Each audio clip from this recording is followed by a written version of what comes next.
Hello, and welcome to Sleepy Ocean. I'm really glad you're here tonight. If you're the kind of person who likes to think their way gently into sleep, to let your mind rest on something strange and quiet and far away, then tonight is going to suit you well. Go ahead and find your position. Let your shoulders settle. Let your breathing slow down just a little. Tonight, we're going to the bottom of the sea, not to the deepest trenches, but to something stranger still. We're going to spend time with brine pools, places on the ocean floor where water sits inside water, still as a mirror, dense enough to float a stone. There are lakes down there with their own shorelines and their own slow waves. There are creatures that live right at the edge of water so salty it would dissolve most life entirely. And there are pools that have been sitting undisturbed in the dark for thousands of years, waiting without waiting, resting without knowing it. If you enjoy spending time here, subscribing keeps new episodes coming. And there's no pressure at all tonight. Now, let's begin. The ocean floor holds lakes with their own still surfaces. In certain places along the deep sea floor, water collects in basins and sits there, not mixing with the ocean above it, not moving with the currents, just resting. These are brine pools, and the reason they stay separate is simple. They are far denser than the surrounding seawater, heavy with dissolved salts that can be 5 or 6 times more concentrated than the ocean above. The boundary between the two, between the brine below and the seawater above, is sharp enough that submersibles have been filmed crossing it like a surface, disturbing a clear and glassy line. Some of these pools have been undisturbed long enough that their surfaces have gone completely still. They hold their shape in the dark like a mirror no one has ever looked into. The brine in these pools comes almost entirely from ancient salt. Hundreds of millions of years ago, shallow seas covered parts of what is now the deep ocean floor. Those seas evaporated and left behind enormous deposits of salt, some of them kilometers thick, buried under layers of sediment. Over time, that sediment pressed down, and in places the salt squeezed upward through cracks and folds. When seawater found its way down and dissolved that ancient salt, the resulting liquid was far too heavy to rise back up. It settled into whatever basin it could find and stayed there. The salt resting in a brine pool tonight may have first crystallized out of a sea that existed before the first fish ever swam. Some brine pools on the floor of the Gulf of Mexico are among the best studied in the world. The Gulf sits above one of the thickest ancient salt formations on the planet, a layer laid down roughly 160 million years ago, during a time when the Proto-Atlantic was still young and narrow. In places, that salt has pushed up through the seafloor in domes and ridges, and where it meets seawater, brine pools form. Scientists have cataloged dozens of them at depths between 500 and 3,500 meters. That's between roughly half a kilometer and 3.5 kilometers below the surface. Some are the size of a large room. Others cover areas measured in hectares. Each one sits in nearly total darkness, on a floor that has not seen sunlight in geological time. The deepest brine pools ever found lie beneath the Red Sea. Along the axis of the Red Sea, where the African and Arabian plates are slowly pulling apart, hydrothermal heat rises from below and dissolves salt from ancient formations on the seafloor. The resulting brines sink into depressions and pool there, some of them reaching temperatures well above what is comfortable for most life, up to 68 degrees Celsius in certain places, which is hot enough to cook an egg. These pools sit at around 2,000 meters of depth, roughly 2 kilometers straight down. and some of them have been accumulating heat and salt for thousands of years. The Red Sea is still widening by about 1 centimeter per year, and as it does, it creates new terrain and new possibilities for brine to gather. At the edge of a brine pool, the water becomes something else entirely. The boundary zone between a brine pool and the ocean above it is called the halocline, a thin layer, sometimes only a few meters deep, where salinity increases so rapidly with depth that light bends visibly as it passes through. Cameras lowered into this zone show a shimmer, the same optical effect you see above hot pavement on a summer road, but happening underwater in the cold dark. Below the halocline, the brine is often anoxic, meaning it holds almost no dissolved oxygen. And the chemistry is so different from the ocean above that most organisms passing through it would not survive. The halocline is not just a boundary of chemistry. It is a line between two different kinds of ocean. Certain deep sea mussels build their entire lives along the edge of brine pools. A species known as Bathymodialis childressi lives in dense clusters at the rim of brine pools in the Gulf of Mexico, forming beds that can stretch for tens of meters just inside the halocline, where conditions are extreme but not quite lethal. These mussels do not filter food from the water the way their shallow relatives do. Instead, they cultivate bacteria inside their own gill tissue. Bacteria that harvest energy from methane seeping up through the seafloor. And the mussels live off what those bacteria produce. A single mussel bed at the edge of a brine pool can contain thousands of individuals packed closely together, living in water most organisms would find uninhabitable, sustained entirely by chemistry rather than sunlight. They can live for more than 200 years. The surface of a brine pool can hold small waves. Because brine is so much denser than regular seawater, any disturbance, a submersible passing overhead, a slow current, a column of methane gas rising through, can produce a visible wave across the surface of the pool. These waves travel more slowly than waves at the ocean surface because the density difference between the brine and the seawater above it is far smaller than the difference between water and air. Researchers watching submersible footage have seen these waves propagate gently outward from a disturbance, ripple across a pool the size of a parking lot, and fade. For a moment, the pool is animated. Then it stills again, and the surface returns to the same quiet flatness it has kept for centuries. Some brine pools contain no oxygen at all.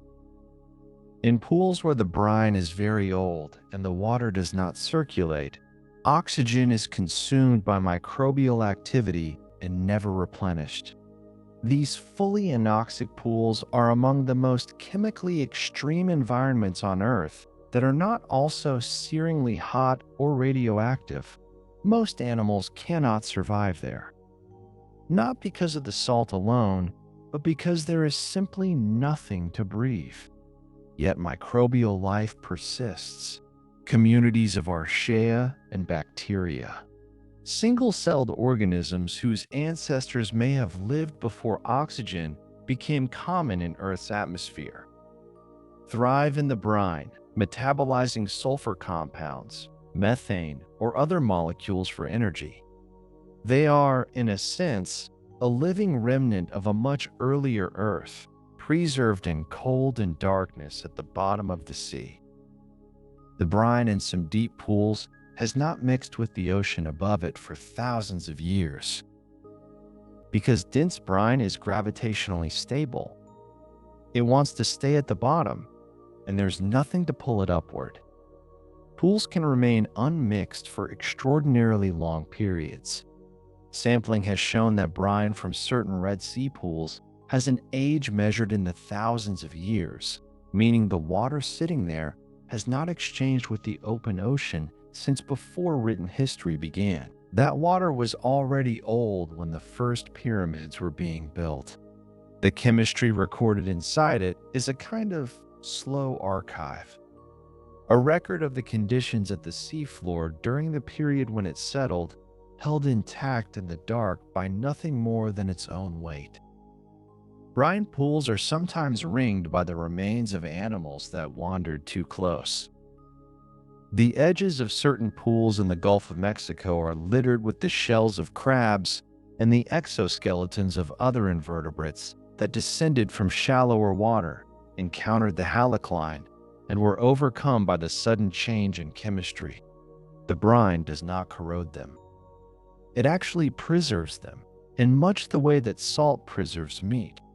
Shells found at the edges of pools have remained intact for long enough that researchers can use them to understand which species have been visiting the pool margins over time.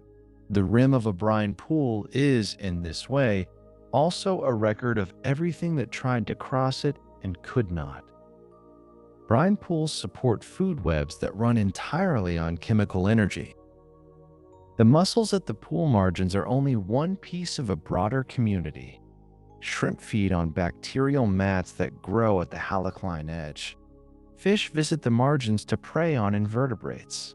Tube worms anchor themselves in sediment near the pools, sustained by the same internal bacterial chemistry as the mussels. None of this activity depends on sunlight. The entire food web is powered by methane and hydrogen sulfide seeping up through the floor.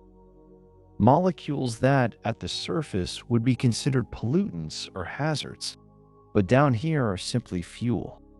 The brine pool is the center of a quiet and self-contained world that has been running without light since long before anyone thought to look for it. Some brine pools form a visible shoreline where the brine meets the seafloor. When a brine pool fills a basin completely, and the brine surface sits level with the surrounding seafloor, the boundary becomes a true shoreline, a gently curving line where liquid ends and sediment begins, with the same quiet geometry as a lake on land. From above, in submersible footage, these pools look startlingly familiar, a flat, reflective surface surrounded by dark sediment. The kind of scene you might recognize from a slow flyover of a highland lake, except that you are 2 kilometers underwater and the water has a completely different composition from anything surrounding it. The first researchers to see footage of these pools described a feeling of disorientation, a landscape that looked like something they knew but was not.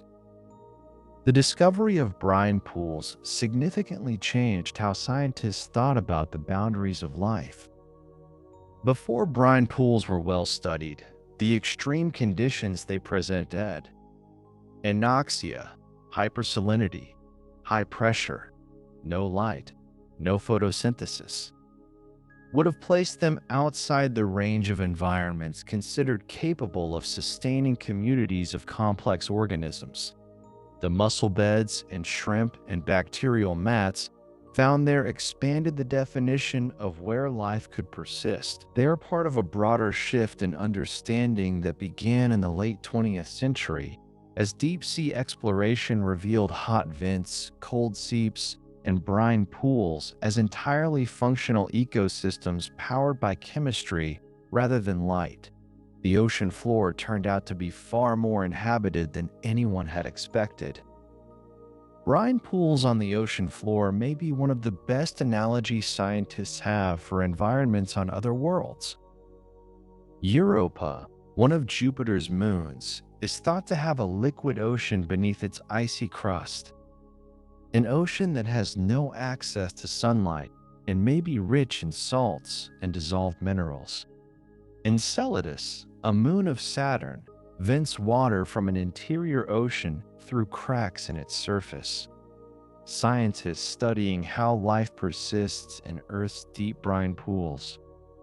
Without light, without oxygen in some cases, sustained by chemical gradients, are building a framework for what to look for on those distant moons. The question of whether life could survive in a saltwater environment far from any star, in total darkness, sustained only by chemistry, is one the brine pools have already quietly answered. The sediment at the bottom of a brine pool accumulates in layers, like pages in a slow book. Because the brine is so still and so dense, material settling into it sinks undisturbed and lies where it lands.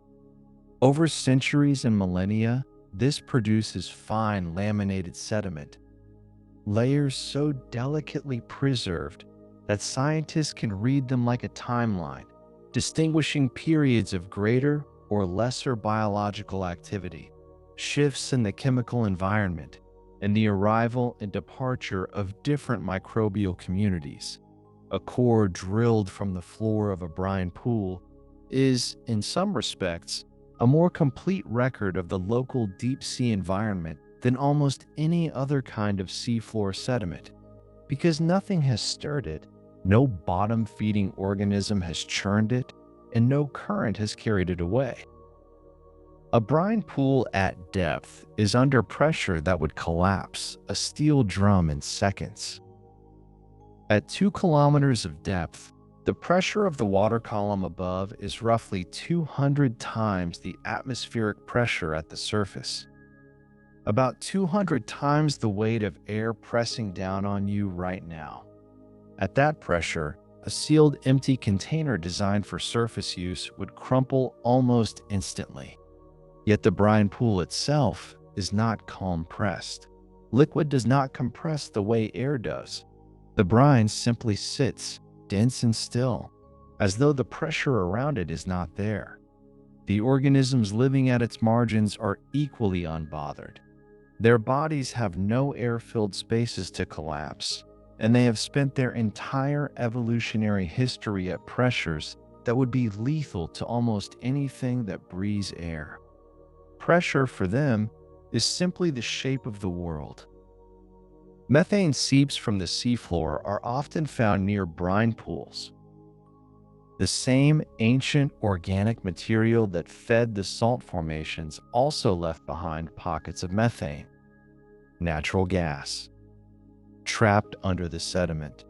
As salt migrates and pressure builds, that methane finds its way upward through cracks, emerging at the seafloor in slow cold seeps that look, from the outside, like a very faint shimmer in the water above. Where methane seeps are active, they provide the chemical energy that sustains the microbial and invertebrate communities at the pool margins.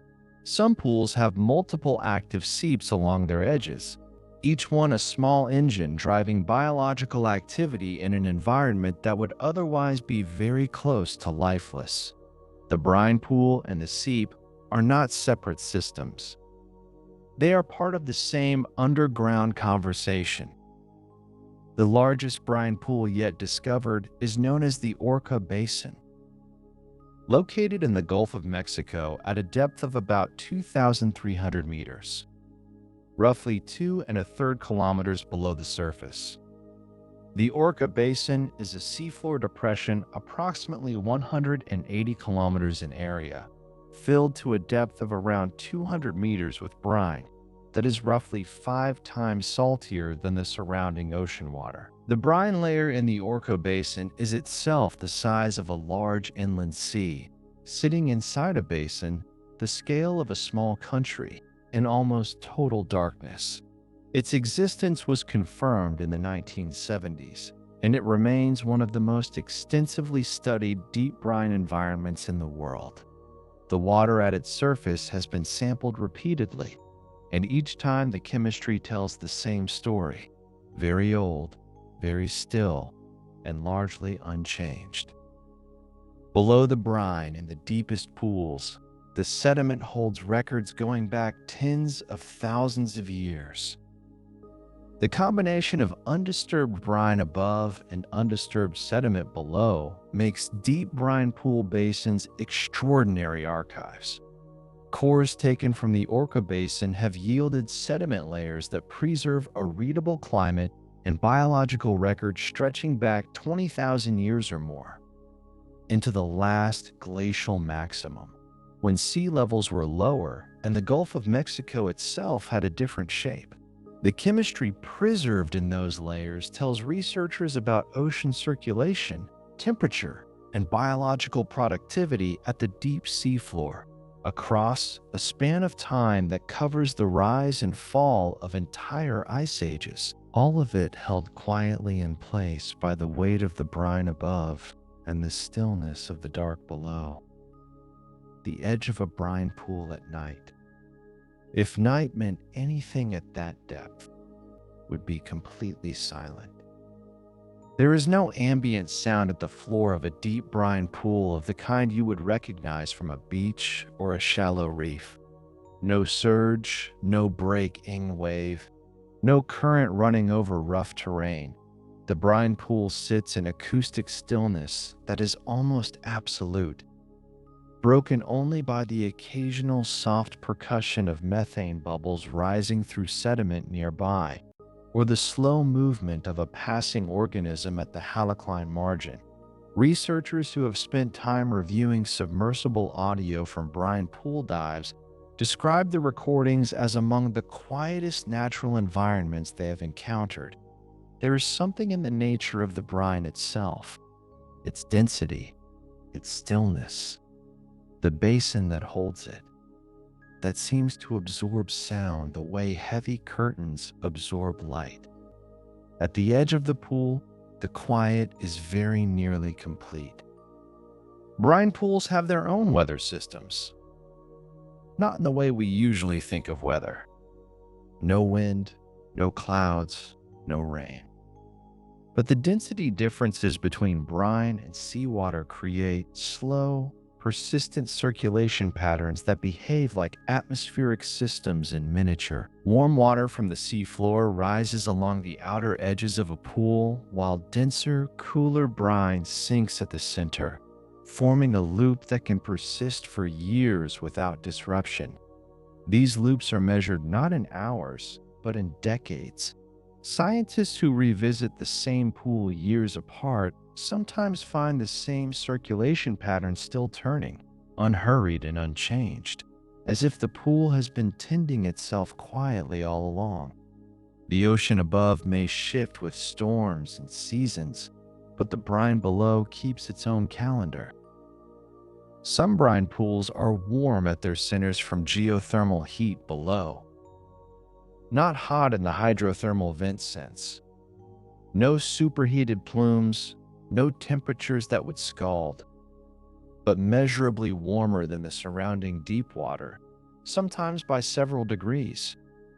In the Red Sea, where ancient salt beds lie close to geothermal activity, brine pools have recorded temperatures above 60 degrees Celsius at their deepest points.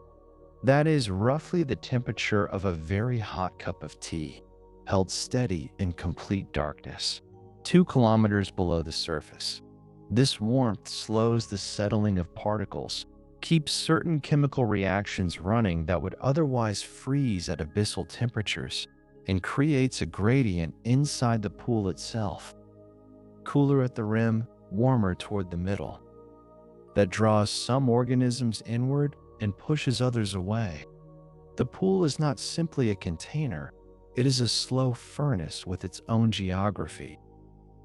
Sound travels differently through brine than through ordinary seawater.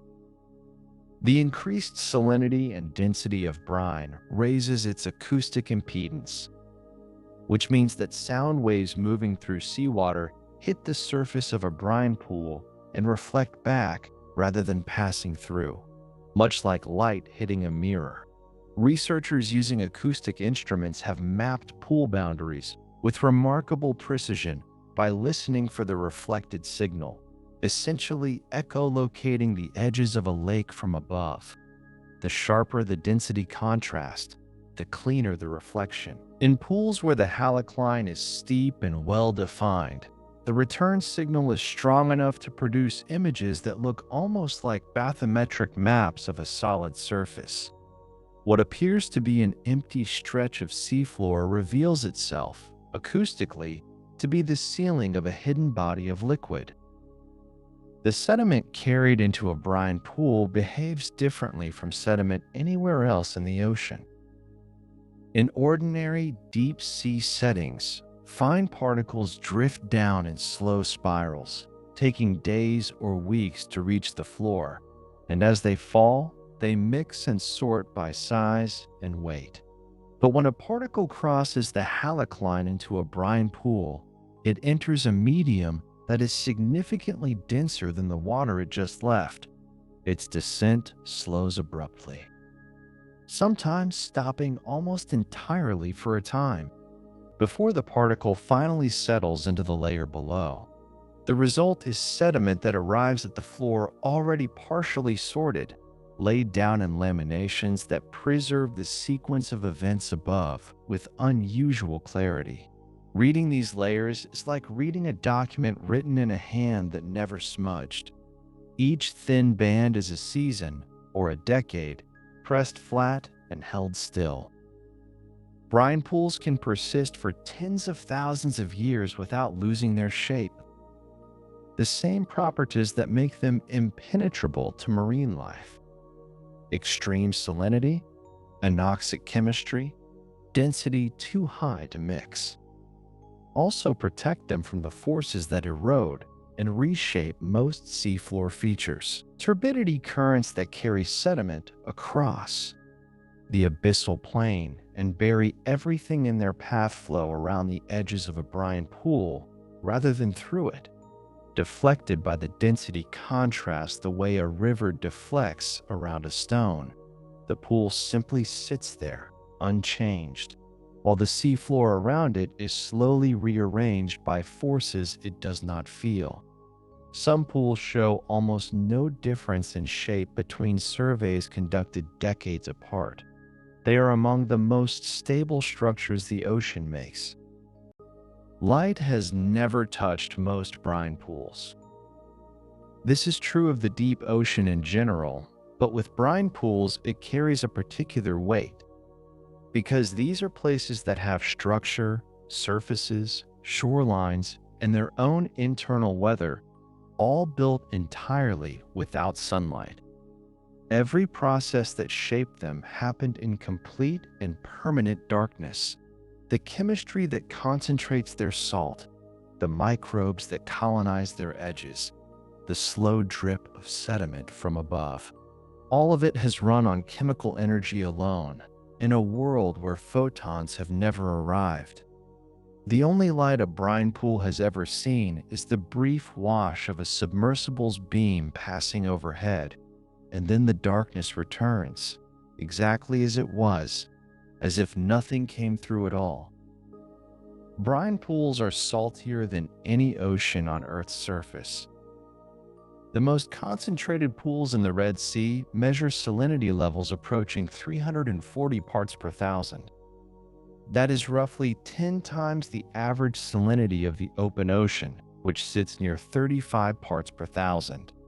To put that in different terms, a liter of brine from these pools holds enough dissolved salt to fill a small drinking glass entirely, a density so high that almost nothing biological can function inside it without specialized chemistry. The minerals dissolved in brine are not only sodium chloride, but a complex mix of magnesium, potassium, and other compounds that accumulate as ancient evaporite deposits dissolve from below.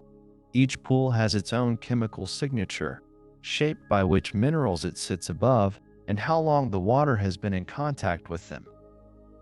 The boundary of a brine pool is not a fixed line.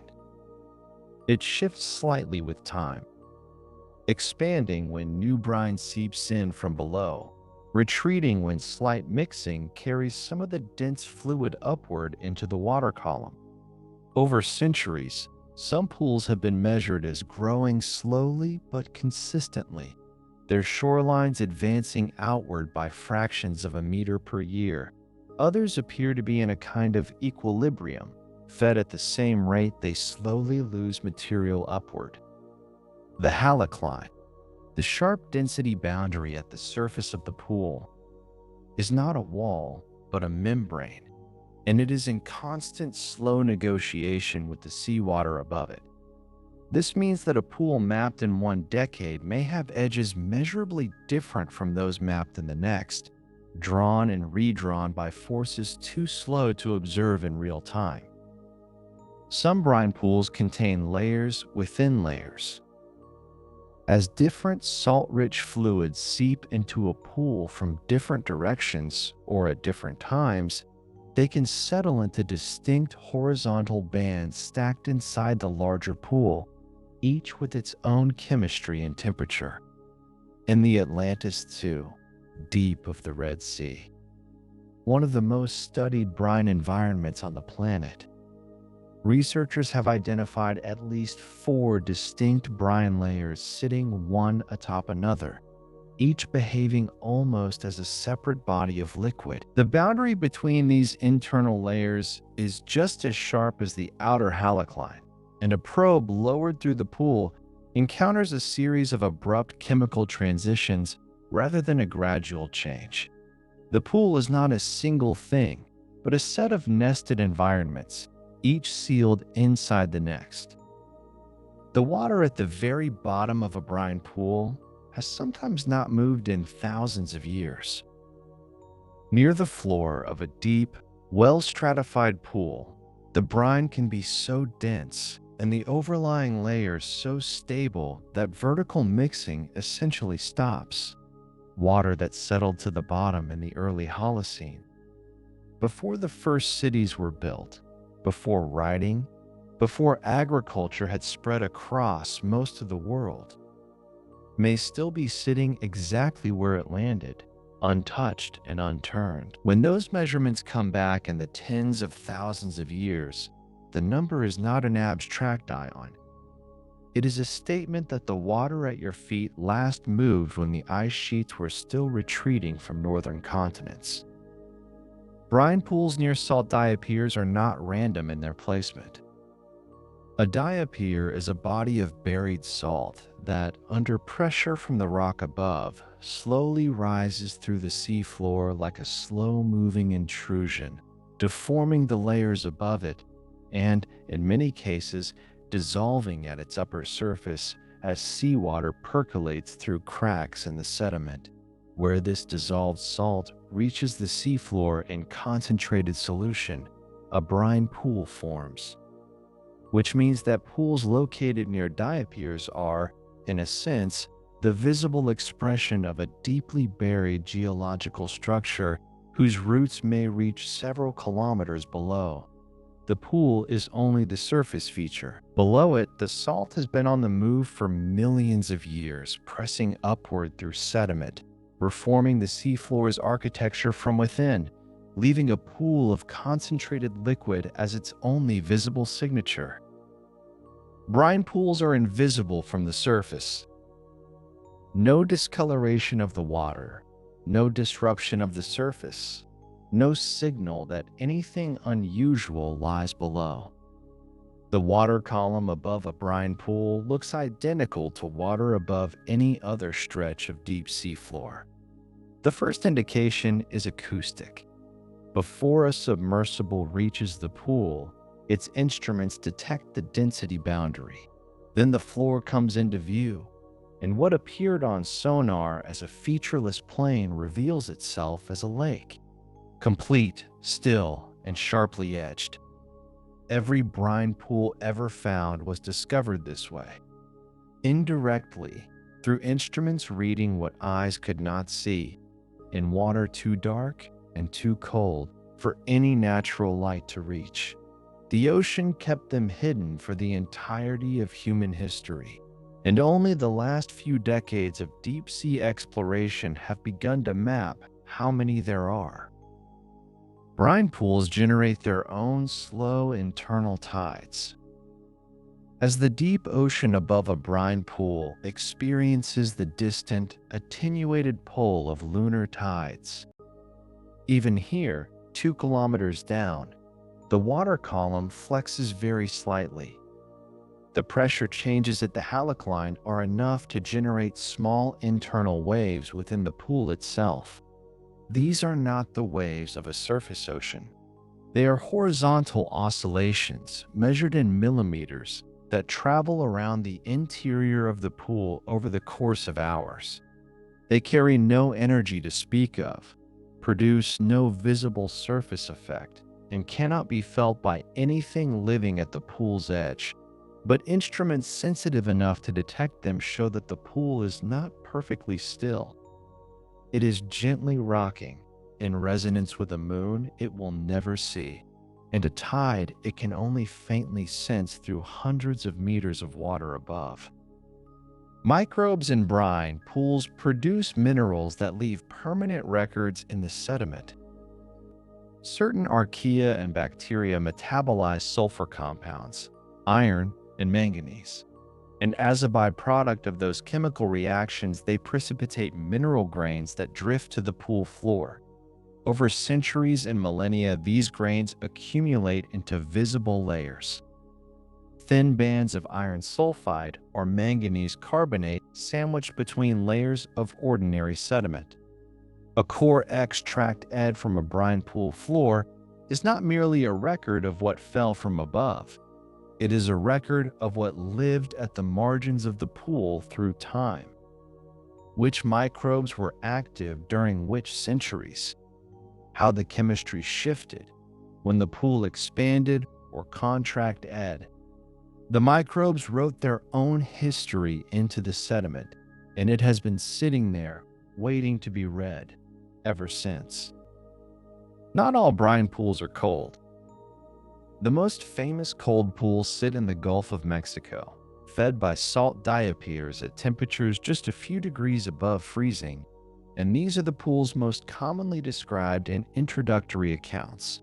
But the Red Sea hosts brine pools that are genuinely hot, geothermally heated from below, their temperatures reaching levels that would be immediately lethal to most ocean creatures. Between the two extremes is a range of environments, each with its own chemistry and its own community of adapted microbes. A brine pool is not one type of place. It is a category, a concentrated, density-separated body of fluid. And within that category, conditions vary as widely as conditions vary on the surface of the earth above. Cold and dark, hot and dark, anoxic, mineral-rich, methane-saturated. Each pool is a world built by its particular geology. Brine pools were first discovered less than 60 years ago. The Atlantis II, deep in the Red Sea, was identified in 1965 when the research vessel Atlantis II detected anomalous temperature and salinity readings during a routine survey. At the time, the idea of a stable liquid lake on the seafloor was so unexpected that the initial reports were reviewed with considerable skepticism. It was not until further expeditions confirmed the readings, lowering instruments into the density boundary and watching them register an abrupt change in every chemical parameter, that the existence of deep brine pools became accepted as a feature of the ocean rather than an instrument error. In the decades since, dozens more have been found. The ocean was doing this the entire time, in complete secret, and humanity simply had not yet thought to look. Certain brine pools contain structures built by microbes over long periods. Where chemosynthetic communities have persisted at the margins of a pool for thousands of years, the accumulated biomass and mineral precipitation can form physical structures. Low mounds, layered mats, and in some cases chimney-like formations made of carbonate minerals that the microbes precipitate as a byproduct of their metabolism. These structures are not dramatic. They rise centimeters, not meters. But they are permanent, and they record the presence of life over timescales that outlast any individual organism by many orders of magnitude. A carbonate mound at the edge of a brine pool may have been built over 10,000 years, added to slowly by generation after generation of organisms, none of which ever knew the others existed. each one leaving a fraction of a millimeter behind. The chemistry inside a brine pool can mimic the conditions under which early life may have formed. High concentrations of dissolved minerals, stable temperatures maintained by geothermal input, anoxic conditions that shut out oxidizing reactions, and long timescales that allow slow chemistry to proceed without interruption. These are conditions that some researchers consider plausible environments for the kinds of molecular assembly that preceded life.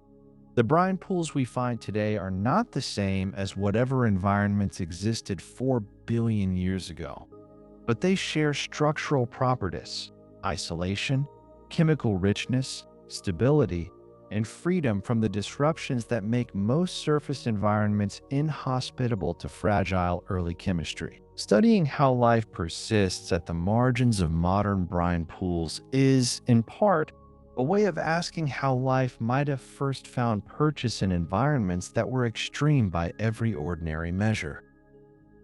Brine pool shorelines support communities that change with distance from the edge.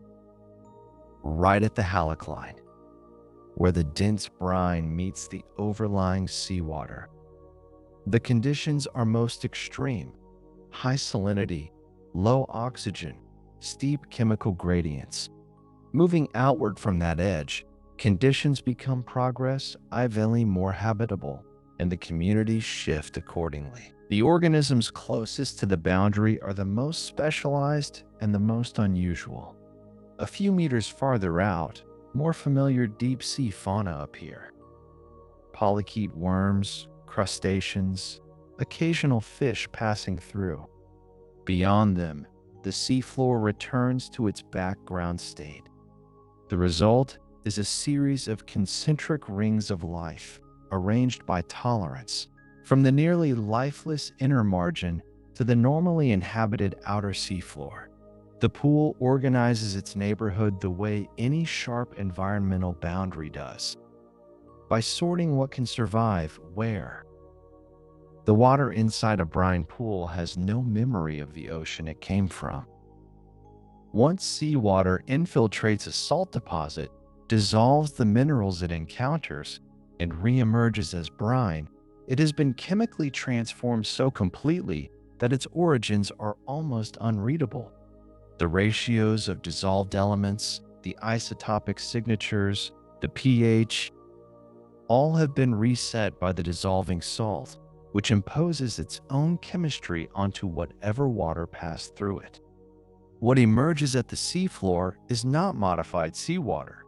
It is a new substance, defined by the minerals it dissolved rather than by the ocean it began as. The pool that forms from it carries no record of the currents that brought the original water, the temperature it held when it fell as rain millions of years ago, or the continent it crossed before reaching the sea. It has, in the chemical sense, forgotten everything that came before. Some brine pools contain dissolved metals at concentrations found nowhere else in the ocean. The deep brines of the Red Sea hold iron, zinc, copper, and manganese in quantities that would seem impossible in ordinary seawater. Not trace amounts, but dense accumulations that have been building since the pools formed. These metals arrive with the hydrothermal fluids that feed the hottest brine systems, carried upward through cracks in the seafloor, and then held in suspension by the pool's unusual chemistry. The same density that keeps brine from mixing with the ocean above also keeps these metals from dispersing. In some places, the metallic sediment settling slowly at a pool's floor has built up into layers thick enough to be measured in meters accumulated over thousands of years. The floor of a brine pool is a kind of slow archive of everything the water has carried. Brine pool water can hold hydrogen sulfide at concentrations high enough to support entire communities of sulfur-oxidizing bacteria. These bacteria do not need sunlight. They harvest energy directly from the chemical reaction between sulfide and oxygen. a process that runs silently at the pool's edge where brine meets the slightly less anoxic water above. A single gram of sediment taken from this zone can hold tens of millions of individual microbial cells, each one running its own chemistry independent of the sun. This is one of the densest microbial communities known anywhere in the deep ocean, packed into a thin band at the halocline, as though life has arranged itself to make the most of the available chemistry. The boundary between brine and seawater, so sharp it looks like glass, is the same boundary where the most metabolic activity occurs. Life in these places concentrates at the edge, not at the center. A brine pool's age can sometimes be estimated from the thickness of its undisturbed sediment. Each year, fine particles descend from the water column above. The remains of organisms, minerals precipitate out of solution, dust carried far from shore, and settle into the stillness of the pool in a layer only fractions of a millimeter thick. Because the brine does not circulate the way ordinary seawater does, these layers are rarely disturbed once laid down. A core sample drawn from a deep pool floor can contain hundreds of these annual layers stacked one above the other, each one a record of the conditions that existed when it formed. Reading them from bottom to top is something like reading pages of a very slow book. Time in a brine pool is written in almost invisible lines.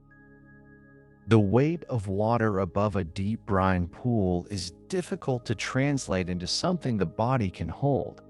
At 3,000 meters of depth, the pressure pressing on every surface is roughly 300 times what you feel standing in open air. Enough that gases which would form bubbles at the surface remain dissolved, held in solution by force. Methane seeping into a brine pool at this depth does not bubble upward the way it would in shallower water. It enters quietly, dissolves, and becomes part of the chemistry of the pool. This suppression of bubbling is one reason brine pools at great depth can accumulate methane over long periods without the visible signs that would mark a cold seep in shallower water. The gas is there. It is simply held still. Pressure at this depth keeps things in solution that would otherwise escape. Some of the organisms living at brine pool margins have body temperatures that match the surrounding water, cold enough that their cellular processes run at a fraction of the speed of organisms living in warmer seas. Enzymes in cold-adapted animals are shaped differently from their warm water equivalents, tuned to remain flexible and functional at temperatures just above freezing. This adaptation takes generations to develop and cannot be undone quickly. A species that has spent thousands of years at brine pool margins is shaped by that environment all the way down to the structure of its proteins. Moving such an organism to warmer water would not simply make it uncomfortable. It would cause the same enzymes that function at cold temperatures to become disordered and stop working correctly. Cold is not just a condition for these animals. It is written into their biochemistry. Not all brine pools are still at the surface. Some, particularly those fed by active hydrothermal systems, show a slow but measurable convection. Warmer fluid rising from depth, cooling slightly near the upper boundary of the pool, and sinking again in a cycle that takes years to complete one full turn. This internal circulation does not break the halocline or cause the brine to mix with the ocean above. It is contained entirely within the pool, a private weather system operating in the dark. The rising and falling of water within the pool gradually distributes heat and chemistry from the bottom toward the upper boundary, smoothing out gradients that would otherwise be extreme. From outside the pool, this movement is essentially invisible. A brine pool in circulation looks, from above, exactly the same as one that is perfectly still. The halocline at the top of a brine pool reflects sound in a way that makes the pool detectable to instruments long before it becomes visible to cameras. When acoustic pulses from a ship's sonar strike the density boundary, a portion of the energy bounces back toward the surface in a way that distinguishes the pool's surface from ordinary seafloor. This is how the first brine pools were mapped. Not by seeing them, but by listening for a particular kind of echo. The same reflection that makes brine pools acoustically visible also makes them nearly opaque to sound transmission downward. An instrument lowered into a brine pool is, in a sense, acoustically isolated. The water above reflects most outgoing sound back inward, and the pool holds the returning signal within itself. Sound finds these places before light ever reaches them. Eel-like fish have been filmed crossing the brine pool surface and then retreating. The crossing takes only a few seconds, but researchers have watched the same individuals return to the edge of the same pool over the course of hours, as though testing the boundary repeatedly. What draws them to the surface of the pool is not fully understood. It may be the concentration of prey organisms at the halocline, where brine-tolerant invertebrates gather. What causes them to leave is clearer. The anoxic brine beneath the surface cannot support sustained aerobic respiration, so any fish that descends too far will lose function quickly. The brine pool is both a feeding opportunity and a limit, and the fish that live near these pools seem to have learned exactly where that limit is. The margin of a brine pool is a place that rewards precision. Minerals called authigenic carbonates form at brine pool edges through the activity of microbes that consume methane and produce carbonate as a byproduct. Over time, these carbonates build into mounds, chimneys, and crusts that persist long after the microbial activity that created them has slowed or stopped. In some locations on the Gulf of Mexico floor, carbonate structures associated with ancient brine seeps stand as physical records of pools that may no longer exist. The pool is gone, but the mineral skeleton it supported remains. These structures can be several meters tall and wide, solid enough to act as substrate for other organisms, corals, and sponges settling onto surfaces that began as microbial chemistry. A brine pool, in this way, leaves a lasting impression on the seafloor even after the brine itself has dispersed. What a pool does to the rock around it outlasts the pool itself. Brine pools near tectonically active regions can shift in character over years as the underlying geology changes. A pool fed by a fracture that widens may receive more hydrothermal input and grow warmer and more chemically concentrated. A pool sitting above a salt formation that is slowly dissolving may grow larger at its base and spread outward along the seafloor. These are not dramatic changes visible in any single observation. They accumulate over decades and centuries, and only long-term monitoring or comparisons between old and new surveys reveals that the pool is not the same as it once was. The seafloor, like the surface world far above it, is not as fixed as it appears. Even the still places are, in their own way, in motion.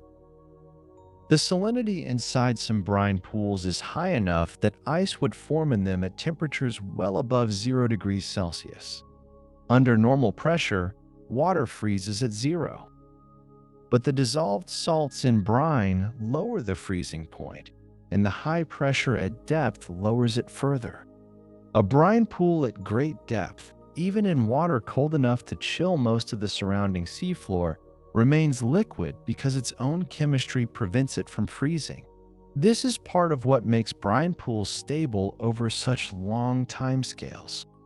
They are not vulnerable to the same phase transitions that would affect purer water. The salt that makes them inhospitable to most life is also what keeps them intact. brine stays liquid in conditions that would freeze ordinary water solid.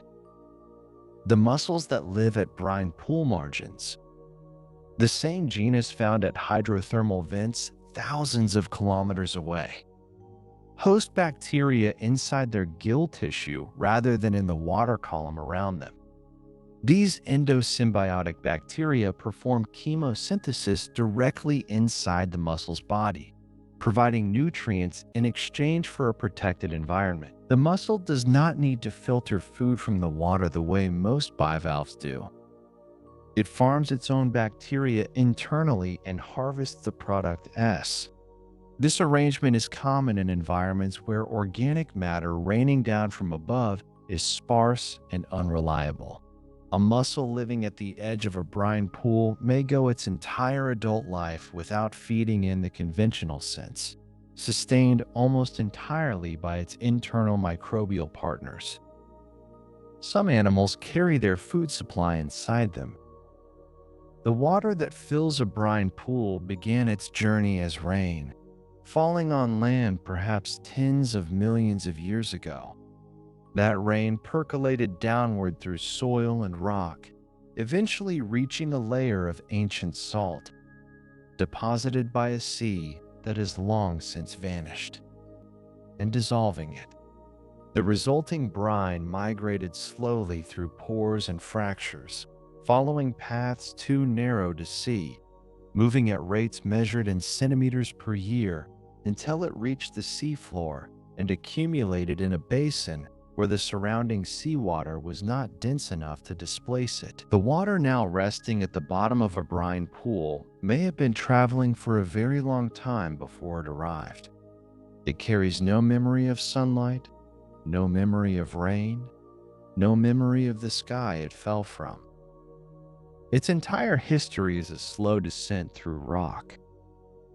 Certain brine pools in the eastern Mediterranean rest in basins formed when the Mediterranean Sea itself partially dried out, roughly 5.5 million years ago. The evaporation left behind enormous deposits of salt that have been slowly dissolving ever since, feeding brines that seep upward through the floor of the modern sea. The pools sitting above these deposits are, in a sense, relics of that ancient desiccation, their chemistry still shaped by an event that happened before humans existed. Below them, the salt layers extend for kilometers, a geological record of a sea that disappeared and then returned. The brine pools at the surface of this salt are the most recent chapter of a very long story. They sit above the remains of a sea that no longer exists. Foraminifera, single-celled organisms with intricate mineral shells, are sometimes found preserved in brine pool sediment, in conditions that allow researchers to measure the isotopic composition of the shells and reconstruct the temperature of the water when the organism was alive. Because brine pools accumulate sediment without disturbing it, and because the anoxic conditions at depth prevent the shells from dissolving, these tiny records survive intact for tens of thousands of years. A core sample from a brine pool floor is therefore not just a record of the pool itself. It is a record of the surface ocean above it, season by season, for as long as the pool has existed. The information is stored in shells smaller than a grain of sand. An entire climate archive can fit on the head of a pin. The ratio of certain sulfur isotopes in brine pool sediment can reveal whether the sulfate in the water was processed by microbes. Because microbes preferentially consume one isotope over another, leaving a measurable imbalance in what remains. Geochemists use this imbalance as a biosignature, a chemical fingerprint of past life. In ancient brine pool sediment, this fingerprint is sometimes the only evidence that life was ever present. No cells remain, no visible structures, only the isotopic trace of metabolic activity that occurred long ago. It is a record written in chemistry rather than in form, and it is one of the most durable records life can leave behind. Life, even when it has vanished, leaves an imprint in the chemistry around it. Brine pools are not unique to Earth. Europa, one of Jupiter's moons, is thought to have a deep saltwater ocean beneath its icy crust, and models of its interior suggest that dense, mineral-rich brines may pool at the base of that ocean, resting on the rocky seafloor in conditions that parallel what we find in our own deep ocean. Enceladus, orbiting Saturn, ejects water vapor from its south pole that contains salts and organic molecules consistent with a subsurface ocean in contact with rock.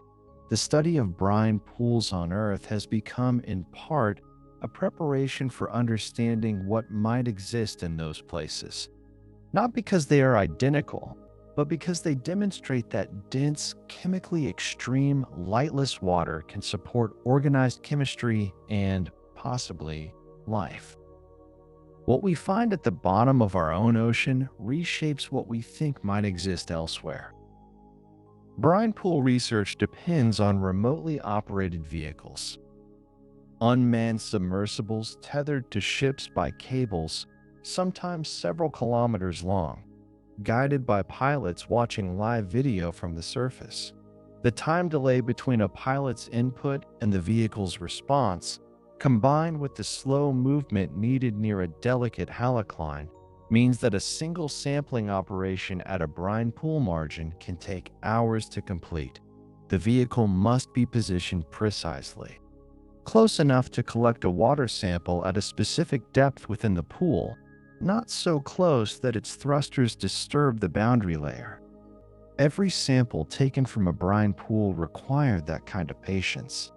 The data that now fills scientific papers was gathered one slow, careful approach at a time. Every fact known about these places was retrieved by hand, kilometer by kilometer. The chemistry of a brine pool is so unlike ordinary seawater that instruments calibrated for the open ocean can give false readings inside one. Sensors designed to measure salinity use, electrical conductivity, the ability of dissolved ions to carry a current. But brine pools contain ionic concentrations so far outside normal ranges that the sensor's calibration curve no longer applies. The same is true for oxygen sensors, which can read artificially high in the presence of certain chemicals found in anoxic brine. Researchers working in these environments have learned to treat instrument readings as estimates rather than facts until samples can be verified in a laboratory. The environment resists easy measurement. Even the instruments have to be retrained to read these places accurately. Some brine pools sit beneath thin layers of sediment that drift down like slow snow. The particles that fall into a brine pool do not disperse the way they would in open water. The density below holds them, slowing their descent until they settle in the finest possible order. Each grain finding its level, each layer pressing gently on the one beneath. Over centuries, these layers accumulate to form a kind of calendar, recording not just what fell, but when. A core pulled from one of these pools can be read the way a geologist reads stone. Not with hurry, but with the patience the sediment itself took to form. Brine pools carry trace amounts of rare earth elements that ordinary seawater holds in only the faintest quantities. Elements like europium and cerium, which form in the interiors of dying stars and arrive on Earth locked inside minerals, are concentrated inside brine by the same slow chemistry that keeps the pools intact. The brine dissolves what ordinary water cannot, pulling metals from the surrounding rock over millions of years and holding them in solution. A single liter of deep brine can carry more dissolved metal than many liters of surface seawater.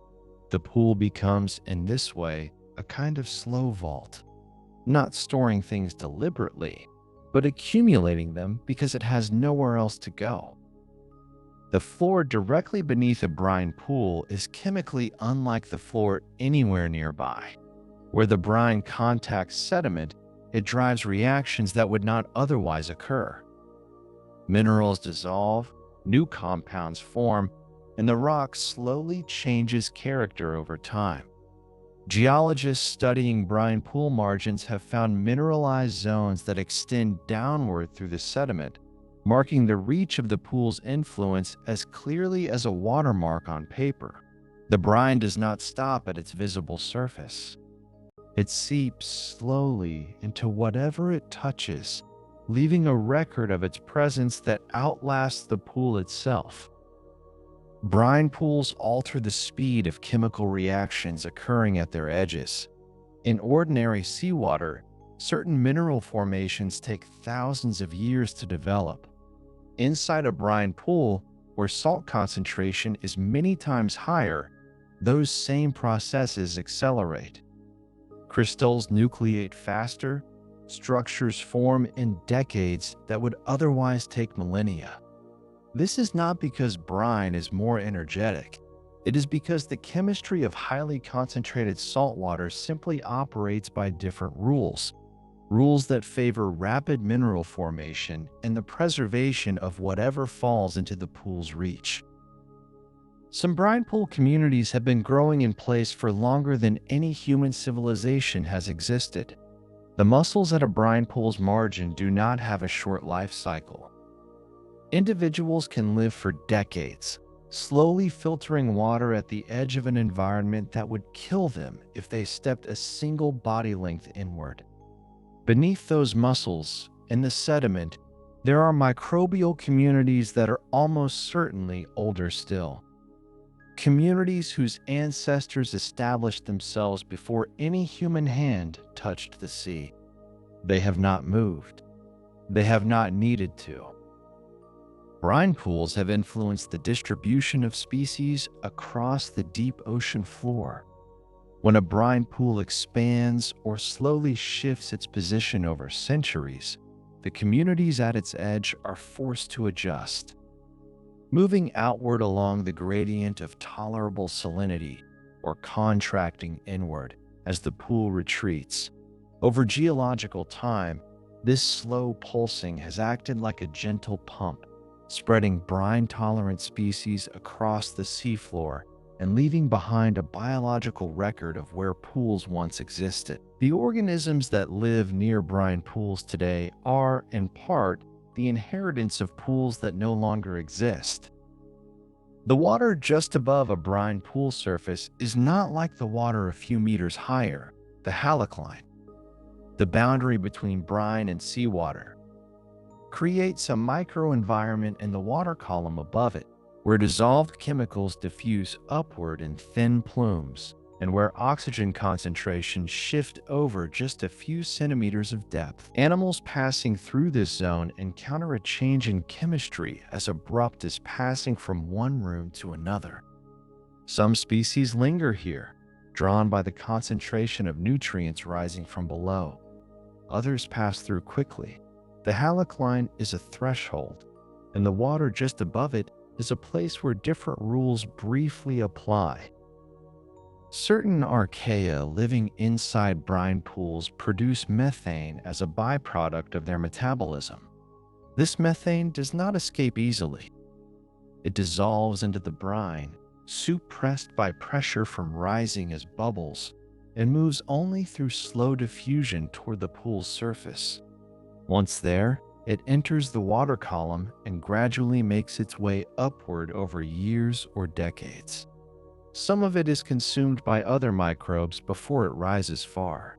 The rest continues upward, eventually reaching shallower depths where it joins the slow chemical cycling of the water column. It began as something produced in the dark interior of a brine pool and ends, eventually, in the upper ocean.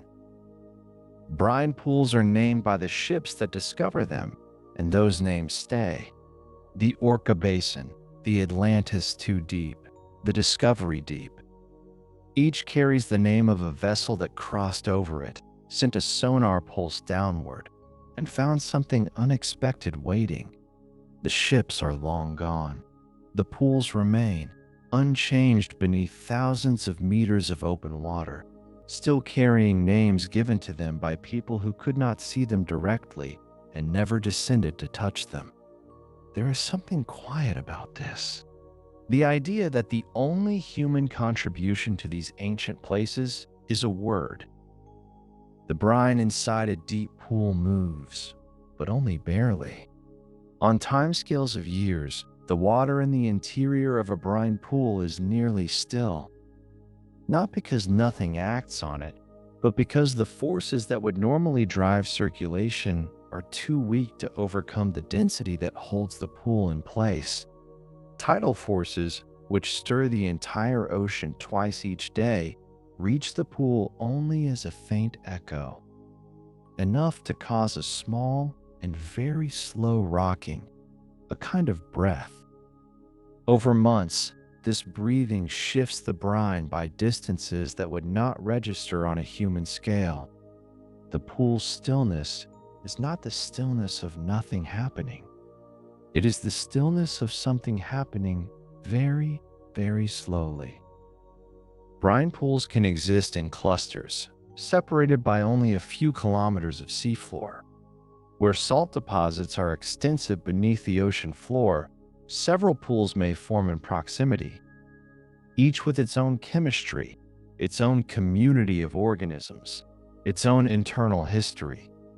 These clusters are not connected at the surface, but they may share the same ancient source of salt below. They are siblings of a kind, formed from the same buried deposit, following slightly different paths over time. The differences between neighboring pools in temperature, chemistry, and the species that live at their edges accumulate slowly, so that two pools that began from the same source may look quite different after 1,000,000 years. The shape of a brine pool is not a perfect circle or a simple oval. It follows the shape of the depression it fills, the contours of the seafloor beneath it, the gentle slopes of surrounding sediment, the occasional outcrop of rock that deflects its edge. Seen from directly above in a sonar image, a brine pool can look almost like a lake viewed from high altitude. Irregular, with shallow bays and small peninsulas of seafloor intruding into its margin. The resemblance to a surface lake is striking and not accidental.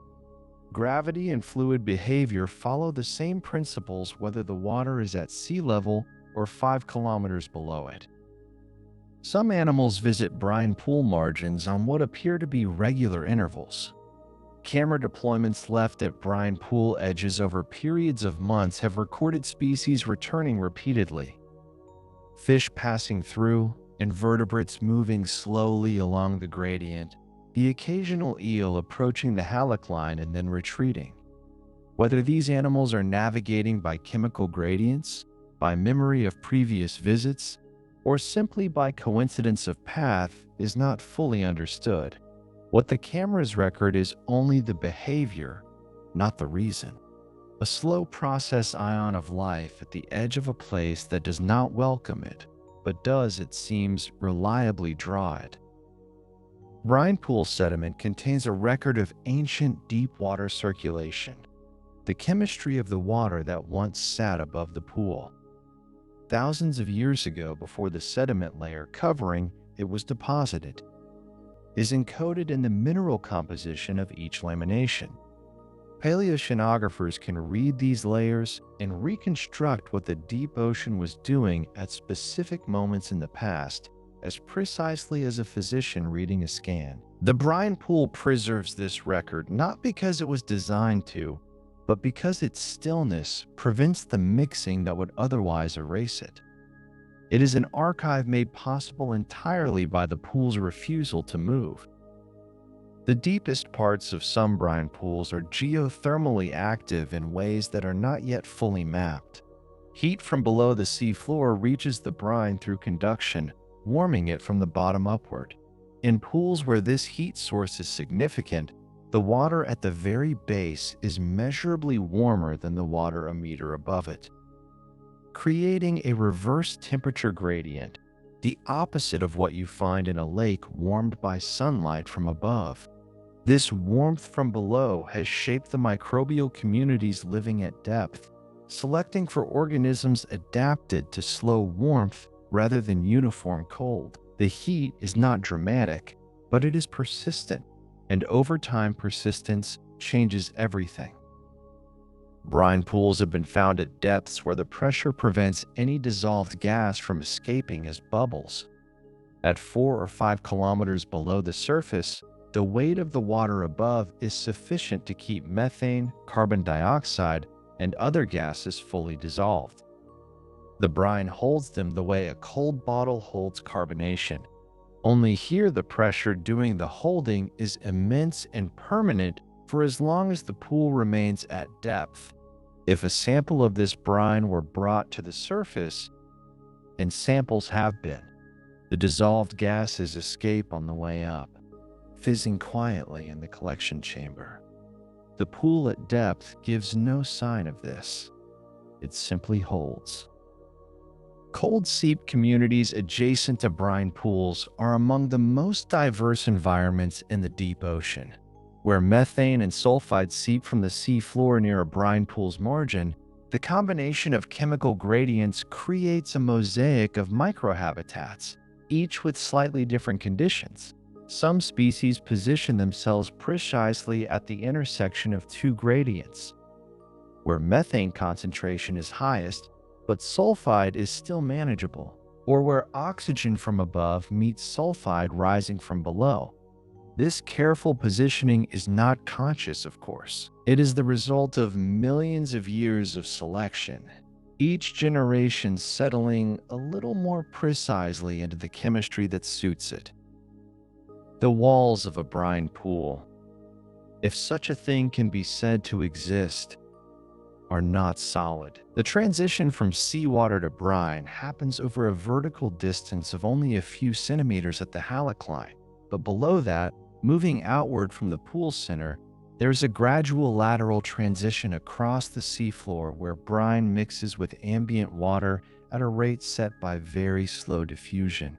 This diffuse zone is where some of the most interesting chemistry occurs, where metals precipitate out of solution as the brine meets fresher water, where mineral crusts form on exposed surfaces, and where sediment takes on colors unusual for the deep seafloor. The boundary is not a wall, but it is a real place. Some brine pools have been revisited over decades, and the comparisons reveal a kind of geological patience. A pool measured in the 1980s and revisited in the 2000s looks almost identical in shape and chemistry. The changes are real, but require careful measurement to detect. The pool has not noticed the passage of 20 years. It is operating on a timescale where decades are roughly equivalent to an afternoon. For the scientists returning to it, the sameness is both reassuring and disorienting. A reminder that the pace of the deep ocean and the pace of a human life are not the same pace, and that the ocean was here long before either of them arrived. The salt that forms a brine pool was once part of a shallow tropical sea when that sea evaporated. Tens of millions of years ago, in a climate nothing like the present, it left behind thick deposits of halite and other evaporite minerals buried layer by layer under subsequent sediment. Over time, the weight of the sediment above drove the salt downward or sideways, eventually reaching the seafloor through fractures and faults where it could begin dissolving into the water above. The brine pool sitting on the seafloor today is the very end of that long journey. A tropical sea, reduced to salt, buried, pressure D, dissolved, and finally settled into something that looks almost like stillness. Some brine pools receive particles that have been drifting for months before they arrive. A single fleck of mineral dust or a fragment of shell leaves the surface waters and begins a slow fall through the water column. not a plunge, but a drift, turning gently as it descends. At the depth where most brine pools sit, the journey from surface to floor takes somewhere between 2 and 6 months, depending on the size and density of the particle. When that particle finally crosses the halic line and enters the brine itself, it slows further still because the denser water offers more resistance. It settles with almost no disturbance. The sediment layers that scientists read like pages of a book were built one arriving particle at a time, each one carrying a small record of the world above. The brine pool floor is one of the quietest places on the planet. Sound does not travel well through sediment saturated with dense saline water. Vibrations dampen quickly and do not carry far. ROV operators working near brine pools have noted that their thrusters, which are clearly audible on instrumentation, seem to produce almost no detectable effect on the pool surface or the sediment beneath it. The pool exists in a kind of acoustic insulation. Even the faint pressure pulses generated by distant shipping traffic, which travel remarkable distances through open ocean, are attenuated as they approach the dense brine. The deepest part of the pool sits inside a stillness that is not just a matter of movement, but of sound itself. A place where even noise settles. Some brine pools have been mapped with greater precision than the surface of the moon.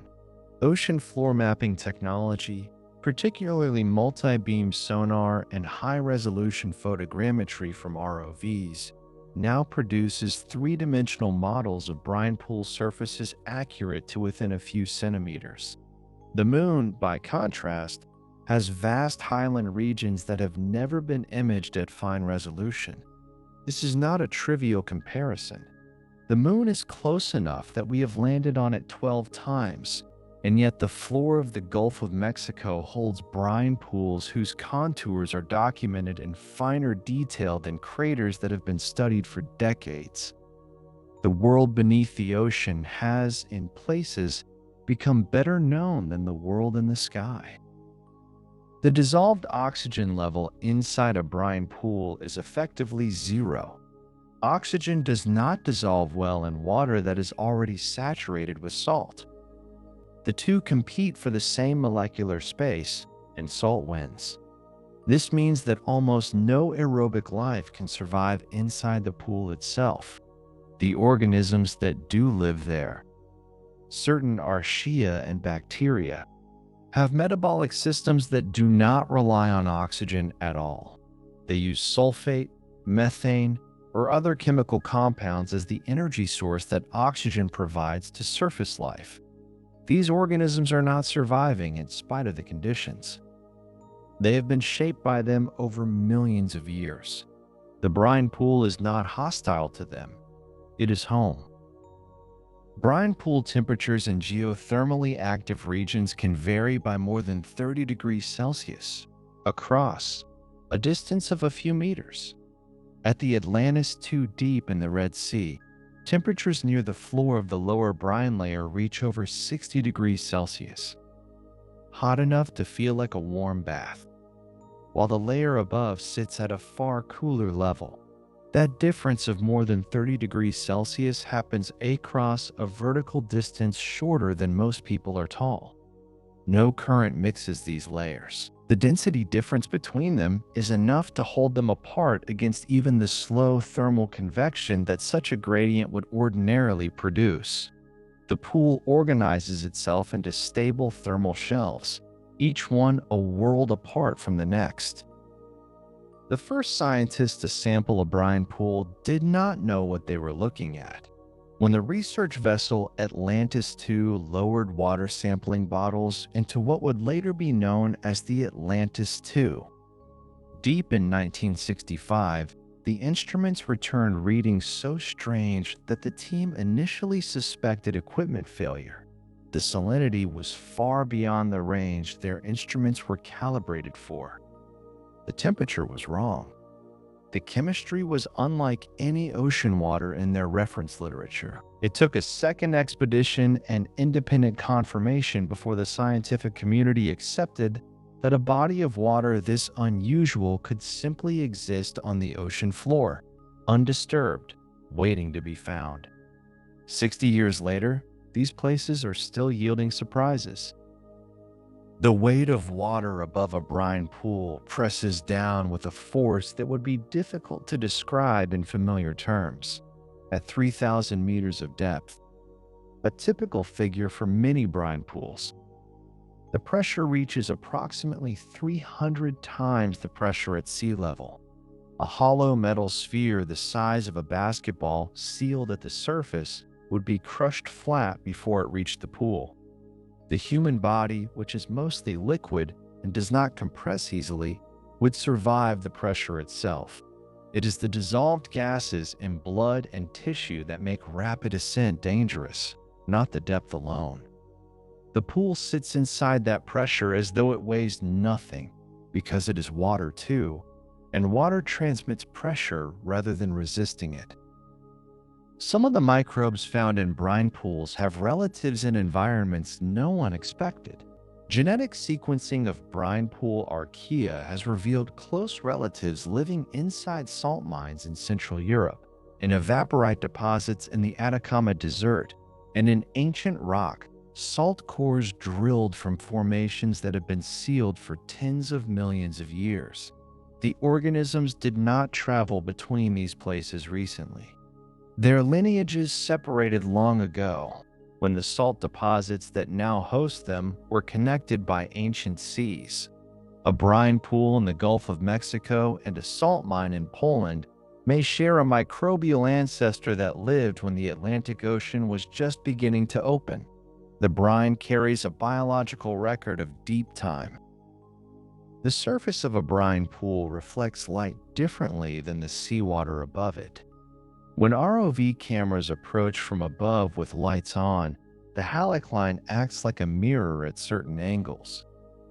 The camera sees its own illumination reflected back, the way a surface of still water reflects a held lamp. The actual brine below is briefly hidden behind its own reflection.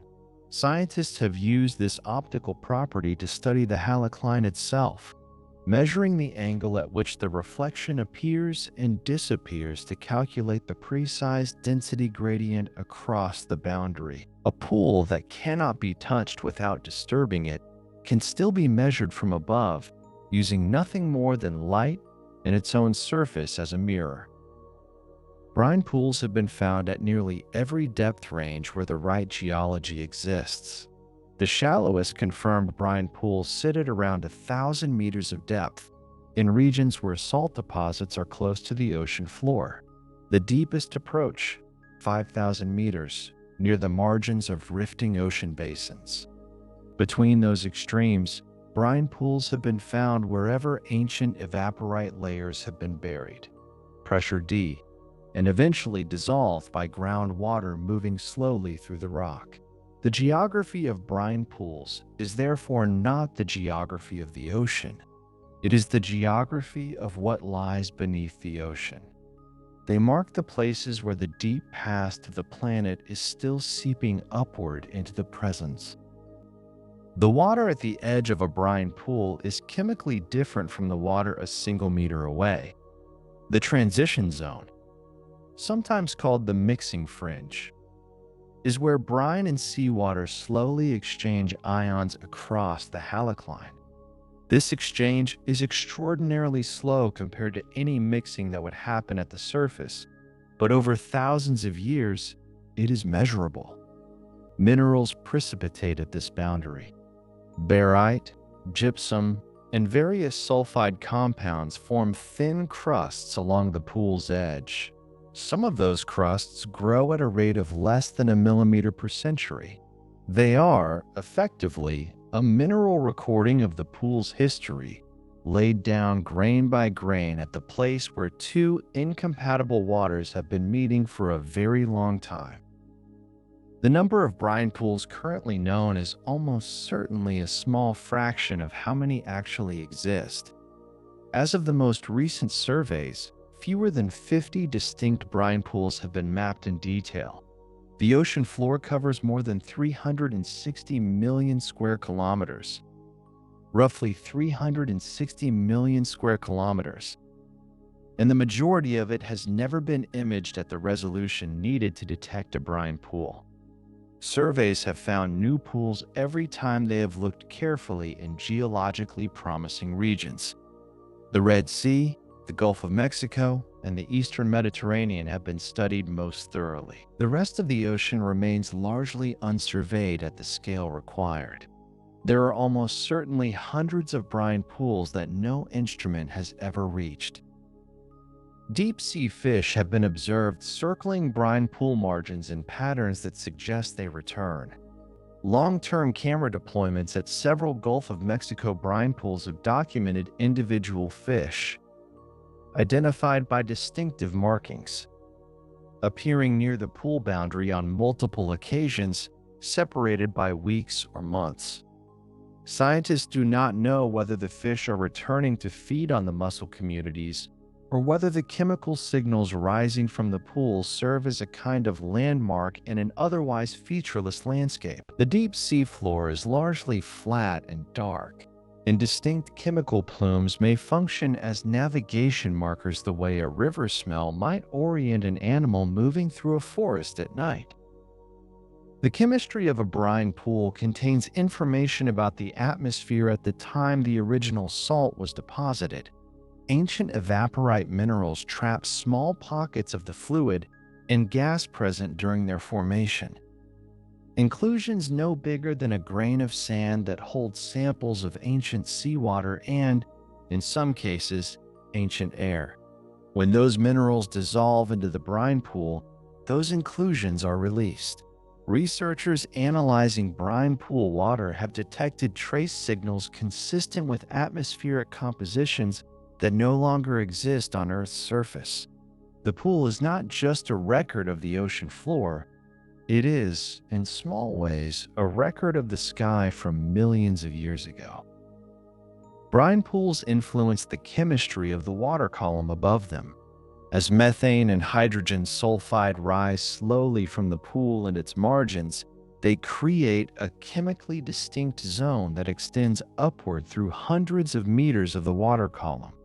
This plume is dilute and diffuse, not concentrated enough to affect organisms adapted to open water. But it is measurable. Oceanographic surveys in brine pool regions regularly detect elevated concentrations of these compounds at depths well above the pools themselves, like the scent of something distant on a still night. The pools are broad, casting their presence into the water above, quietly and continuously, and the ocean receives the signal even if nothing acts on it. A brine pool can form, persist, and dissolve on timescales that overlap with the history of human civilization. Some pools appear to have stabilized within the last 10,000 years.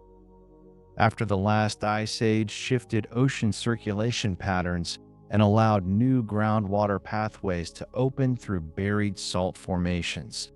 Others are geologically ancient and show no sign of changing, and some, traced D by sediment records, appear to have dried up and refilled at least once during their history, as the balance between salt dissolution and dilution by overlying currents slowly shifted. A brine pool is not a fixed feature of the landscape. It is a process, a long, slow event that happens to look permanent on the timescale of a human life. The sediment that settles inside a brine pool builds at a rate that makes tree rings seem fast. In regions with low biological productivity and little terrestrial runoff, the annual sediment layer inside a brine pool may be thinner than a human hair, somewhere between 1/10 and 3/10 of a millimeter per year, or between 1 and 3 millimeters per decade. A sediment core 1 meter long from such a pool would span several thousand years of accumulated record. Scientists who work with these cores handle them with the care given to irreplaceable documents because each centimeter holds centuries of information about ocean temperature, salinity, and biological activity at depths that surface records cannot reach. The dissolved metals inside some brine pools are present in concentrations that would be economically significant if they could be extracted. The Atlantis II, deep in the Red Sea, holds an estimated 94 million tons of metal-rich sediment, including zinc, copper, silver, and gold deposited by hydrothermal activity over hundreds of thousands of years. No extract ion has ever been attempted, partly because of the technical difficulty and partly because the legal and scientific questions involved have never been fully resolved. The metals sit at the bottom of a pool that has been accumulating them since before the earliest human civilizations, sealed beneath water that no surface current has touched, waiting in a stillness that has no opinion about any of this. Brine pools have been used as models for the internal oceans of icy moons. Researchers studying the potential habitability of Europa, Jupiter's ice-covered moon, and Enceladus, Saturn's moon with confirmed water jets, have looked to brine pools as the closest available analog for what those subsurface oceans might look like chemically. Both moons are thought to contain liquid water beneath thick ice shells, kept warm by tidal flexing from their parent planets. That water, if it contacts rock and ancient mineral deposits, would develop chemistry similar to the brines found in Earth's deep seafloor. The microbes living at the margins of a Gulf of Mexico brine pool may represent the kind of life that, in some form, exists right now beneath the ice of another world. Everything about a brine pool moves slowly. The salt dissolves over thousands of years. The water cools or warms over centuries. The sediment builds in layers thinner than paper, 1 year at a time. The organisms living at the margins reproduce on timescales measured in decades rather than days. Even the boundary between the brine and the overlying seawater shifts its position in ways that would take a careful observer years to notice. These are not places built for speed. They exist at a different tempo. The tempo of geology, of the deep past, of processes that have no awareness of the short, bright interval of a human life passing above them. And yet, they are there, patient and complete, doing exactly what they have always done.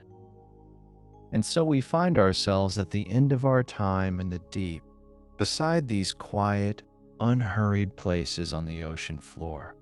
We've traveled down through thousands of meters of dark water, past the point where light fades and pressure builds, to sit at the edge of lakes that formed before our civilization had its first word. Brine pools ask very little of the world around them.